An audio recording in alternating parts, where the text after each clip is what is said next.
welcome to PlebPla, wherein we build disappointments. Today, we have before us the MS-06C Zaku Recon from Mobile Suit Variations from, as I check this box, the usual old shit.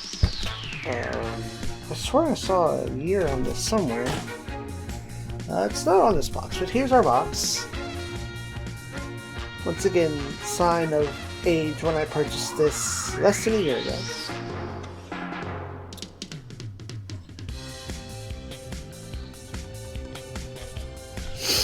Okay, now on the manual, right here, it does mention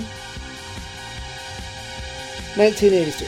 So I'm going to assume that this came out in 83, which is 2 years older than last week's No Grade Metis. Here we have our front, and on the back we have a guide to the complication. Like before, there are no stickers, but it does come with a set of water slides. As we've seen in previous videos, I'm not good with water slides, and I can't imagine that after 30 years at minimum. What is the math on that? Almost 40? 37 years. Yeah, 37 years, because 23 would be 40. After 37 years, that adhesive wouldn't be any good. As I was saying, there's a guide to the decals, as well as color guides for either prototype or regular. I at least assume this is prototype down here. Our first page, once we open, is straight into instructions. So let's hop over here. Here's information about the Zaku Recon, because MSV didn't have a whole lot of information going at this time, I'm sure. So we've got details about the robot itself, the strange little gun. I should have hit that with the translator, because I think this is either a simple beam launcher or a grenade, because that Zakus don't usually have a pistol. Over here we have our runners, and probably some building tips and parts replacement. And this is where we start.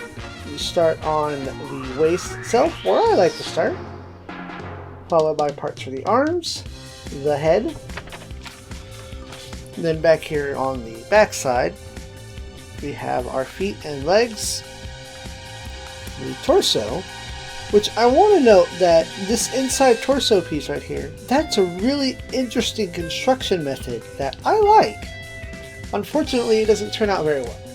From that, we move on to the backpack and the rest of the vents. A few more vents, the antenna. Final, absolutely terrible construction. And last assembly of putting the arms in and the hands. Some more warnings, I'm sure. I like the painting guide, because this is something, no something. I can't read. So, here we have over here a hand grenade. Now, y'all saw the way I handled the Metis last week. So here we have our little hand grenade. Comes on exactly 3 runners.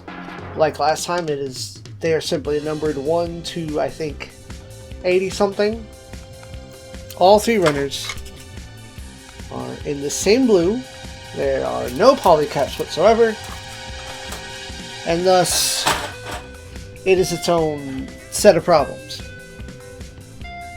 I really tried my best with this thing, but it's old. You can't say anything but it's old. Over here, we're going to be very gentle. You get full rotation at that arm. At the bicep, you will get full rotation, but at certain points, it's very loose.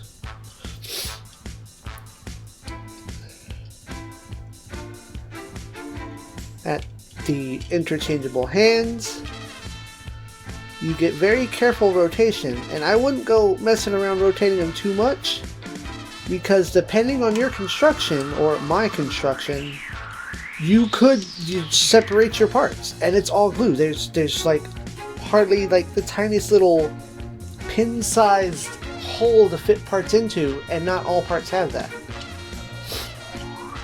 There is a tiny bit of elbow bend here, and that just slid right out. The arms will come out to this far.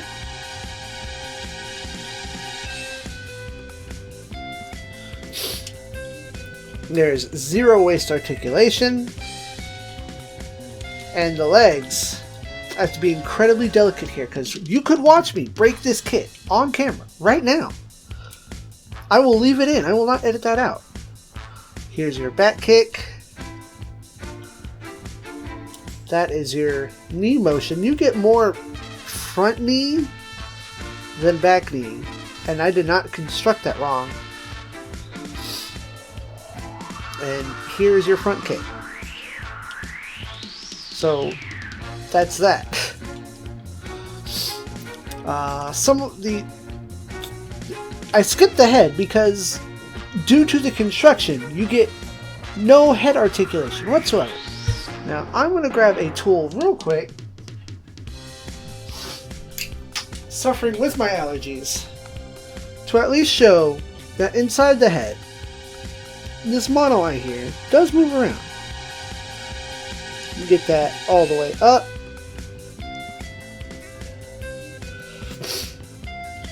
To back here. It is a Recon unit. And let's push this back down. You can get it side to side, but you have to position and hold things just right in order to get it to go to the other side. There we go. And even then, I wouldn't like force it for fear of breaking internal pieces. The head does not move anymore. Now, while it is on your regular like swivel ball joint, back here asks that you glue these hoses to the back of this thing. And they're not rubber, they're solid hard plastic, so you're locked in. You're in there. Good luck with that. Unlike the Methus, however, he does come with accessories. We see two plain holding hands. You also get one open hand for the other side. And a trigger finger for... You know I was saying it was a grenade launcher a minute ago, but this could simply just be a flare gun. It is a Recon unit. You just fly out there like, pew, look, enemies this way. And very carefully we will withdraw this hand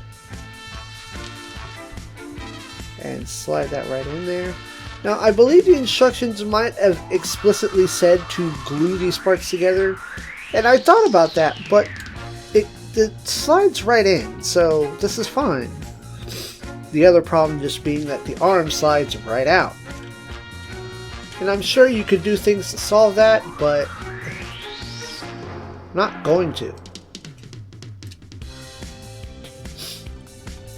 Look how loose that is. Unless you like kind of pin it in place somewhere, that's what you get. Now, curiously enough, this was designed with some degree of articulation. There is... Let me bring this back up on this first step of the instructions. This waist right here implies that you would be able to rotate the legs in such a manner, but because of the design of the torso itself, you have to attach the legs, glue the waist into the torso, and they're locked in. So you have to be like extra delicate just to move the legs. I tried after letting it set for an hour with the glue, and it just popped it right out. So, in conclusion, ZEON says, scrap this one.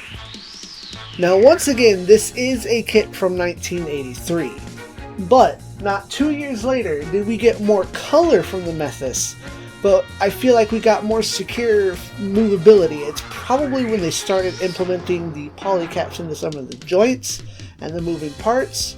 This doesn't have any of that. This, like, there could have even been, like, one of the runners could have been in black. Like, you separate the parts just right, you could have had one of those runners in black, and you could have had, like, this blue and a midnight black or a darker blue. Things could have been done. You could have given us stickers as opposed to water slides. But that, I'm not going to knock off points for the water slides. I just don't like water slides. But it's just a disappointment. I purchased a disappointment because I wanted to give an obscure Zaku from the olden days a loving home, and now its home has to be in like a glass case that you breathe on it, and I'm worried that it's going to fall. And my Zaku collection tends to go down here, right below the recording space. So that's going to have to go somewhere in our house where it will not be touched. Not to mention I'm going to have to fashion some form of stand for it, maybe? Or maybe just go nothing and have him stand there and exist. Be a monument to the times. So, why don't y'all tell me about your favorite olden day kits as part of this Vintage Models Month. Remember, that includes anything that goes from 2001 and back as deemed by our friend Krosama. Check out his channel. Check out the hashtag Vintage Month, which you can be able to click on just below this video, and ideally that will take you to other YouTube videos involving classic model kits. And check around on Instagram and Facebook and Twitter and see what else that gets you. Tell me your favorites. Tell me your personal builds of the oldest kit that you may own.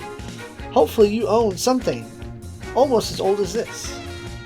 Or maybe something as old as the next episode. Thank y'all for watching. And as always, SIEG ZEON.